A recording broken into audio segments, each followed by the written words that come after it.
Okay, welcome to a special session of the Village of Whitney Point Board of Trustees. It's going to be a quick meeting if all goes as planned, but we got a few things to touch upon. The first thing on the agenda is to hold a public hearing to implement our new sewer rates. We have, I believe, no call-ins, right, Linda? You said there's nobody in the public that wishes to comment? No. Okay, so I will declare the public hearing open, and then I will also declare it closed. So with that said, we will need a motion and a second to adopt the new sewer rates. I'll move it. Thank you. I'll second. Thank you. Do we have any discussion?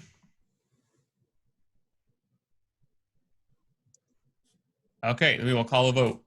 Jason? Yes. Bob? Yes. Danielle? Yes. Okay, thank you. And then comes a resolution to create a sewer reserve, as we have discussed during our last two meetings, or I guess a work session and then meeting. I believe, Linda, you sent out the resolution by email, right? I did. Okay.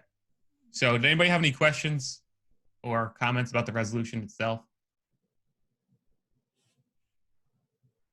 Okay. Thanks for putting it together, by the way, Nate. Yep. So then do we want to have a motion and a second to create this sewer reserve? I'll move it. Or pass the resolution, I guess I should say. I'll second. We have a motion and we have a second. Do we have any discussion? We will call a vote. Jason? Yes. Bob? Yes. Danielle? Yes. And I'll vote yes as well. Thank you. Then we have a water adjustment, water relief. I'll let Linda introduce that real quick. It's not really water relief. It was Rose Young Stewart's water account. After the fire, it was shut off, and it wasn't shut off in the system, so a bill was created, and I just need to adjust that account back down to zero because there's nobody there. There's no home there at this present time. So I'll move that happens. That's a motion. Do we have a second? Second. We have a motion. We have a second. Do we have any discussion? Now, we had forgiven her last water bill as well, right? We did forgive the last water bill because that was affected when the fire happened. Right. This one is on me, Just- and not having the system off. She sent a card to the village, by the way, thanking the village for doing that, just so everybody knows. All right, we had a motion. We had a second. Do we have any other discussion? Okay, we'll call a vote. Jason? Yes. Bob? Yes. Danielle? Yes. Okay. That brings us to old and new business. I have a little bit of both and a few brief topics for discussion.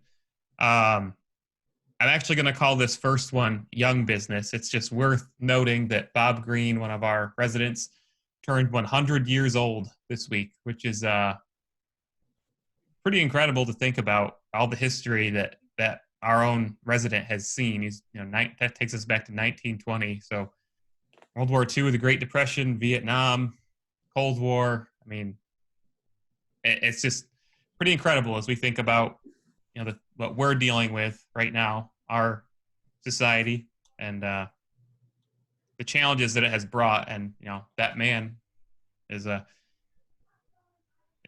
seen a lot. So just shout out to Bob Green, because that's awesome little story. That's the only young business that I have. I guess I don't have any other old business. Does anybody else have old business?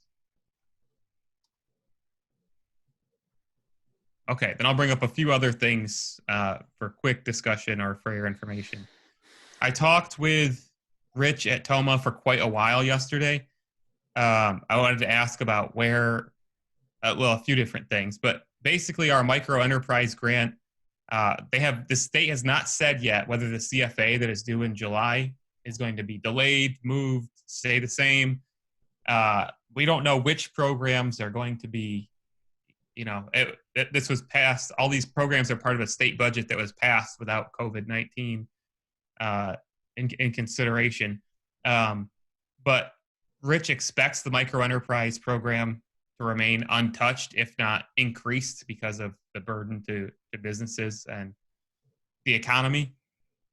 So basically, we don't know what the time frame will be, but we're going to start programming for that as we planned in May, and hopefully we'll get some businesses and potential, new businesses. There's a lot of people who are either considering or being forced to make career changes right now. So it seems that program, even though we didn't really know this was going to happen, will be more important than ever. So our application there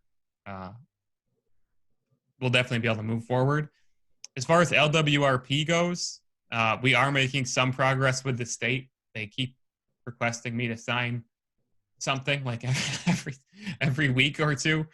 So Rich was saying at this point, we can start thinking about putting together a steering committee.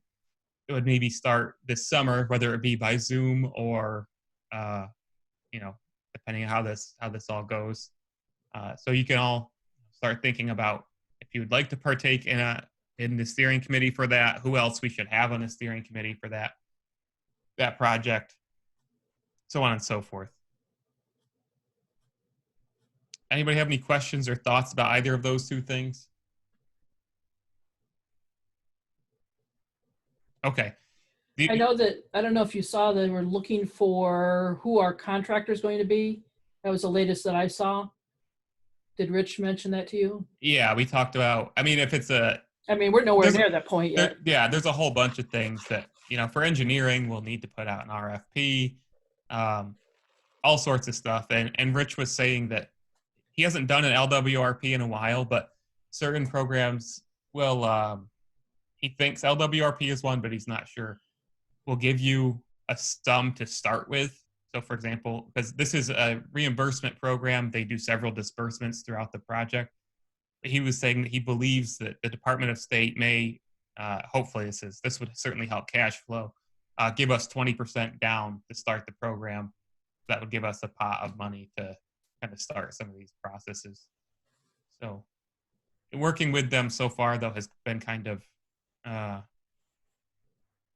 Trying. cumbersome. So I'm expecting it to be a laborious, methodical process. Did we lose some? Oh, Bob's image just went away. There's Bob. He's back. Bob's back. He censored himself. I was going to say something else, and now I lost my train of thought. Oh, we were just talking a little bit about when we're not going to make any decisions tonight, obviously, but at this point, I'm expecting New York Pause to expire on May 15th, that to be the last extension. So we'll be thinking about when do we reopen our office? When do we bring Sandy, for example, back to work? Even if we have Sandy back to work, it's kind of, a lot of it is reliant on the town of Triangle to decide when they're going to open the building again. So we kind of need some information from them before we can plan. Right now, I am planning to have the second yard waste pickup in May happen. I think it's May 19th is the date. Okay. So those things are all in process, I guess you can say. Other than that, I do not have anything else to share or bring up. Does anybody else have anything they want to bring up or questions or thoughts? Water bills all went out in the mail earlier this morning. So you'll start, yours all got mailed this time, obviously, so you'll get those. I will send electronically the newsletter because we ran out of the copies when Sandy was stuffing it, and I told her to pull yours, so I'll email that to y'all tomorrow. So, and as I was telling Ryan, the window's there. Bob used it. He was the first person to use it. It worked well. So even if we open the office back up, they still come to the window and not come in the building. So we can still do that. So, and I've already ordered masks, and they're due in May sometime. So, and we have gloves here already. Anybody else have any questions, thoughts, topics for discussion, anything? All right. Well, I hope everyone's staying safe, staying healthy, and all that stuff. So the best to all you and all your families, and the meeting's adjourned. Good night, guys.